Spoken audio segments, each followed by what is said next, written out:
Hello everyone, how are you? I'm so glad to see all your smiling faces here. It's your favorite ace Formertwink here, ready to talk about, once again, one of my favorite things, toys. But specifically Star Trek toys, because that's apparently all I cover here on my channel now. Didn't think this is exactly where I'd be going with YouTube, but I seem to talk about it a lot. We're doing another chill toy haul vlog here. The great people at Farpoint Toys down in Mays Landing, New Jersey, recently reopened after being closed for 18 months, not only due to the pandemic, but also due to a massive fire that ripped through their store. Luckily, everybody there in the store was a-okay. It's terrible, you know, that their livelihood was damaged, but more importantly, all the great people at Farpoint, you know, were able to walk out of this situation okay. But good news, after surviving a fire, after surviving a pandemic, they had the grand reopening on September 4th over Labor Day weekend. I went down there, and I gotta say, I don't think there was a single person there, be it a customer, be it an employee of Farpoint, be it a vendor. There wasn't a single person there that didn't have a big smile on their face. It was just an absolute blast, and I'm really glad that Justin and Penelope, the owners of Farpoint, were able to, you know, persevere through everything, and they've come out on the other side even stronger. Check out like the last Barter Town. You get a really good look at for what the store looks like now, and it's just outstanding. Just the amount of stuff that's just out there. I know I talk about Star Trek a lot, but they have a whole case of just these unpunched Star Wars figures that are just jaw-droppingly gorgeous to look at.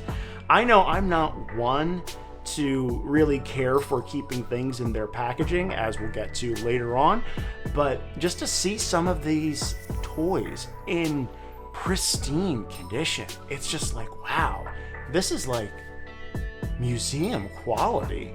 So while I was down there, me being me, was on the lookout for some Star Trek toys, and I got a whole bunch of them here. So let's pop open, have a little bit of sip of our Ractigino here.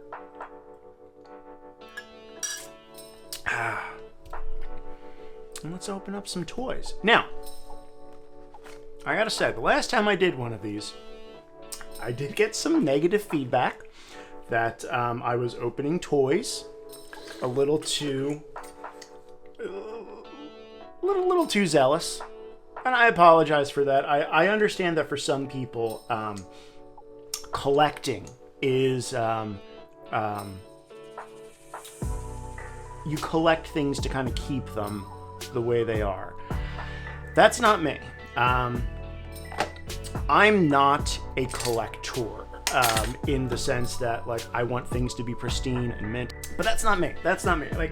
I'm not a person that likes to keep things boxed up on a shelf. I just like the tactile feel of just getting something in my hands and playing around with it, and just, you know, interacting with it, because that's what I feel like these are meant to be. I mean, at the end of the day, toys are kind of for kids at the heart of it, you know, but, you know, there's the whole, you know, modern day collector's market, and even if you look at some of the packaging, what I'm about to show you, you'll see that there is a very big, you know, push towards collectors, especially when you talk about Star Trek in the 1990s, where it just felt like the merchandise was out the wazoo, and everything was all about its collectability.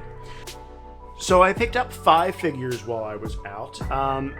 1 or 2 of them, let's see, 1, 2, 3 of them are figures I actually already own, but 2 of them weren't. And I'm looking at this point now to kind of fill in a lot of the holes in my Star Trek collection. So we'll start out with this one, which is one of those figures that, you know, that 3rd or 4th wave of Playmates toys, specifically with the Next Gen line that featured everybody as an alien. I get what they were going for, and it's kind of hit or miss. So the first figure we're going to take a look at is Geordi. Geordi LaForge, from the episode Identity Crisis, in his post-mutation form. Let me pull it up over here onto camera 2. Yeah, one of those figures that I'm just like you see it and you're just like, why would I want to buy that? Well, now I can kind of see like the appreciation of a lot of this stuff. But yeah, I can see why some people were just like, why are we doing this? It was only in one episode. Why are we getting this? And why aren't we getting something like, I don't know, like a Lieutenant Shelby figure from Best of Both Worlds? Or a Captain Jellicoe figure from Chain of Command? You know, why are we getting Geordi as an alien? I get it. But if we look at the way Playmates did a lot of things, they were very good, unlike, say, something like Masters of the Universe, where if you wanted, say, just like a He-Man figure or a Skeletor figure, and you were like, I don't know, like 4 years deep into this, the odds of you actually finding one of those was going to be really hard. They spent too much of their time focusing on, you know, by that point, some of the incidental characters like Fisto or, you know, Stinkor. I'm really surprised I can pull those off the top of my head, but I just did watch the new Kevin Smith Netflix show, so that's probably why. Anyway, Playmates was really good with this, especially with their Ninja Turtles line, where even though they weren't giving you the traditional version of, say, like Leonardo or Michelangelo, they were giving you a variation on that figure. So at the very least, all 4 turtles were represented in their line. And they did that really well with Star Trek, where they, as opposed to just having like that first wave of the figures of the characters in uniform, their second wave gave you the alternate seasons 1 and 2 uniforms. And then the third wave gave you all of the main characters as aliens. Like if we look at the rest of the of this line, on the back card here, you know, like we got Picard and Data as Romulans from Unification. We got Riker as what, a Malachorian? Malachorian. Was that from the episode with BB Newirth? I think it was the episode with BB Newirth. Or was that the episode where he was going crazy? I forget. I'm drawing a blank here. But, you know, like or we got Worf in his rescue uniform from Birthright. You know, we got a lot of those variations where we're still getting the main characters, albeit in a different form. And I feel like that's something that a lot of toy companies didn't really look into a whole lot. Because, like, once you kind of got that, like, first wave out, it was just like, all right, well, let's get new stuff out there, new and newer toys. So you didn't really get a whole lot of variations or iterations of, say, like your top person. I will let you all know now that I will be opening these. I will not do it with the joyful vigor that I did in my previous video. I will treat this very, very kind. So we will take out a razor blade here and we will do a little cut open here. Mostly because like I just kind of want to get a feel for what this figure is like. I have a really great appreciation for what Playmates did with the sculpts on a lot of these figures, and that's why I really feel like, oh, that's interesting. So the Geordi figure does not come with a Delta Shield base. It comes with a United Federation of Planets seal? That's really strange. Huh. I wonder what the thought process was behind that. Well, let's see. Well, I gotta say here that this figure, that's a really nice looking figure. I appreciate this a lot more than I probably ever did. There's just a lot of texture on here.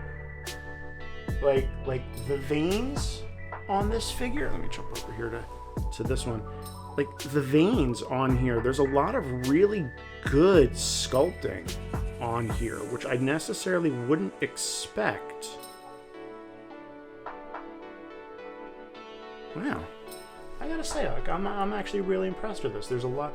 I feel like for a figure that could just be like for a figure that is just kind of like a cast off, like why would you want that? I gotta say, this is actually really good, and it really has LeVar's likeness in the face. Let me try to get a little bit more of a close up on that, but like, that's LeVar for sure.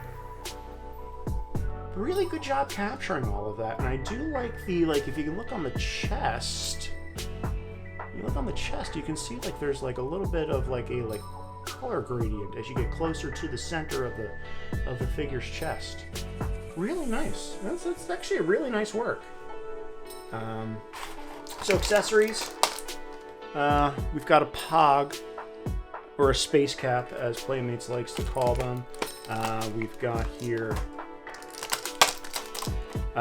looks like we've got a Starfleet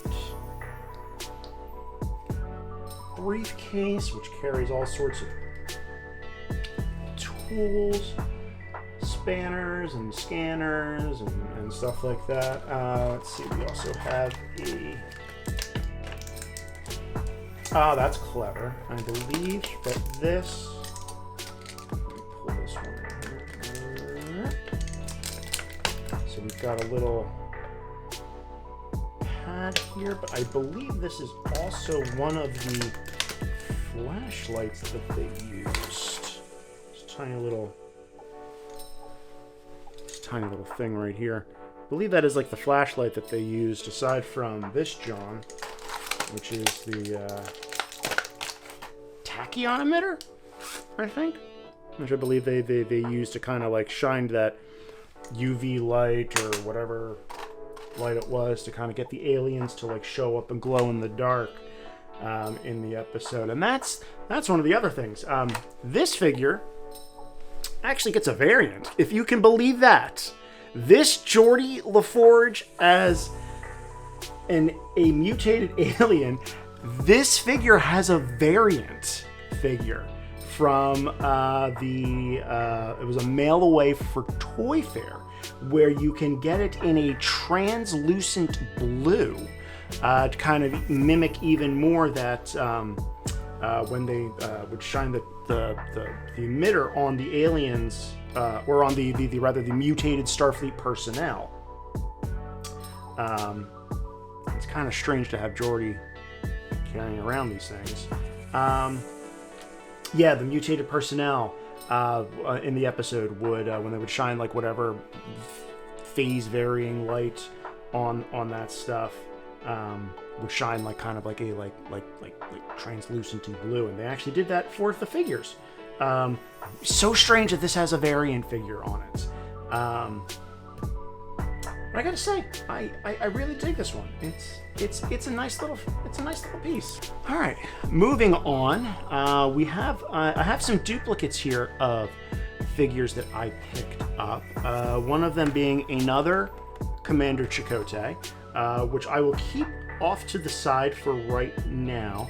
I have some custom work coming up that I'm going to be unveiling, and I did need this body for fodder. Continuing on with figures that there is a blind spot in with my collection is a Vidian. This is one of those, I really dug the whole concept of the Vidians, and I love the way that they just kind of evolved. They started the first episode as very sympathetic characters, and then I feel like behind the scenes they were just like, oh wait, no, these guys aren't sympathetic, these guys are villains. I think they're really interesting characters. I love the concept of them. I love the look of them. And I feel like that carries on very well in this Playmates figure, because I can already see... Oh, okay. Interesting little base there. Yeah, I can already see that this is very well sculpted. Very well sculpted, yeah. Again, just like what really is eye-catching about this, not just, you know, the decaying zombie-like face on here, but check out the waffling in the figure's outfit. I mean, you know, Playmates didn't have to do that. They could have just kept it as really simple. But they went a little bit out of their way to make this figure just a little bit more memorable. I really just like on the back here, on the back of the head. If we can get that too. There we go. Just like there's just enough of just like it just has that like decaying flesh kind of look to everything. I like that. A fun little figure, you know, nice to have that we can include in the collection here. And by this point, we were back to trading cards. No more Pogs. All right, so our last two figures. I don't know if I'm going to open these up. I may open one up. I think I'm going to probably at the very least open this one up. Just to kind of... I know this one I'm definitely not... I know the other one I'm not going to, but I think I might open this one up because I feel like I would want to use this as the custom rather than not. So my last two figures here is a Deep Space Nine Jadzia Dax. I think this is my... I think this might be short of the Lieutenant Savick. This is my favorite of the female identifying characters from the Star Trek Playmates line. Just simply because I adore the sculpt on this figure. It looks exactly like Terry Farrell. Like, spot on. I mean, like, if you look at the figure and compare it to the card right next door with Terry's photo, I don't think that there is a better sculpt, with the exception of Savick. I just really don't. I mean, like the Guinan figure, I think, you know, is pretty spot on to Whoopi. Same thing with the Janeway figure. But I don't think, I just don't think any of them look as good, as spot on as the Dax figure. And especially since I'm about to hold up the other version, which is a curious figure, Beverly in the Deep Space Nine / Star Trek Generations jumpsuit. Now, what's fun about this is that it clearly states, as seen in the motion picture Star Trek Generations, Beverly never jumped into this new uniform. Neither did Worf, neither did Deanna. So I find it very strange that Beverly got this version. Really strange. And what I find interesting here is, and again, part of like the reason why I think the Dax figure is like top tier, probably like I would even put this maybe in my top 5 for Playmates figures. There's a video to do at some point. Anyway, I feel like what we got here is what I find interesting about this here, and I have to assume it's because of the communicator badges. The bodies are the only time you see this version of this body used for Jadzia is in this figure. There's no version that matches that. Like if you look at Beverly and then you look at, say, Janeway here. Let me go back over to this camera, kind of try and highlight that. It's the same body. Like there's no difference in the bodies between these two. And this body actually became the standard for female identifying characters from there on out. I was going to open this up no matter what, so let me just, I'm gonna open up Jadzia here to kind of really hammer home how different this body is. And again, part of the reason why I like it is that here, let me just open it up.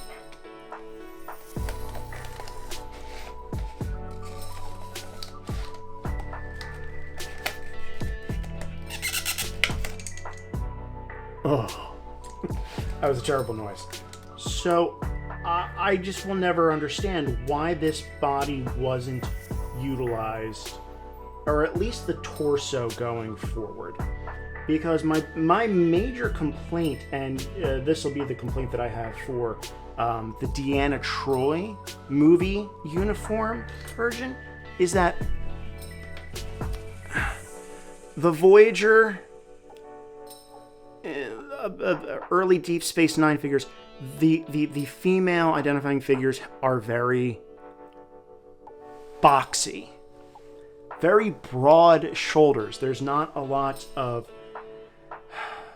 they just look very unnatural, as opposed to Dax here.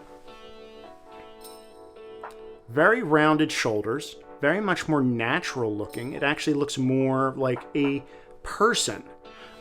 So I've never understood, and let's do a side by side here.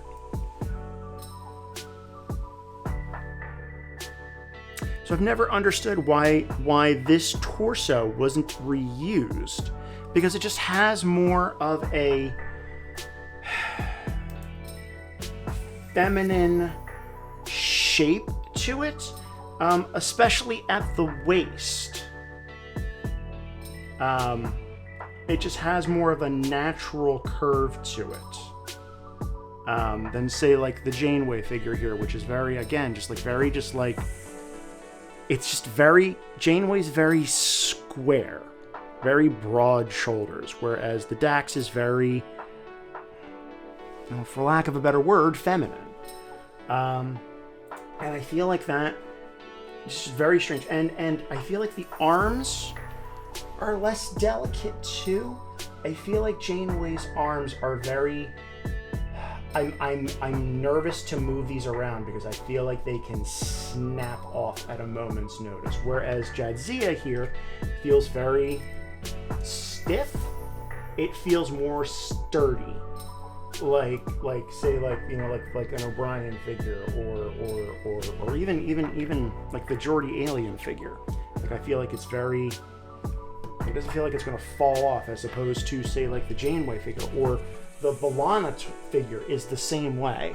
And then it goes that same way with the Troi figure from the Insurrection, First Contact movie uniform style. Like I feel like that boxiness just makes them look more like toys. I don't know. I don't really know how to explain it. I hope this is making sense to everybody out there. But I feel like the torso for Jadzia, why this wasn't utilized going forward for remolds for future characters, just doesn't make a whole lot of sense to me. I don't know if it has anything to do with the communicator badge, because it is in the traditional circle. But, I feel like that's an easy fix to do down the line. I don't know. I think that's probably the one question, if I had the chance to pick the brains of anybody over at Farpoint Toys, who did a lot of the sculpting for the Playmates line, I would want to know like what the thought process was going forward for just like kind of like a uniform, just like boxy body for women. So that's all for today on this edition of the Super Chill Toy Vlog. Thank you all so much for showing up. It was lovely seeing all your smiling faces. Until next time, I've been your favorite former twink. Live long and prosper.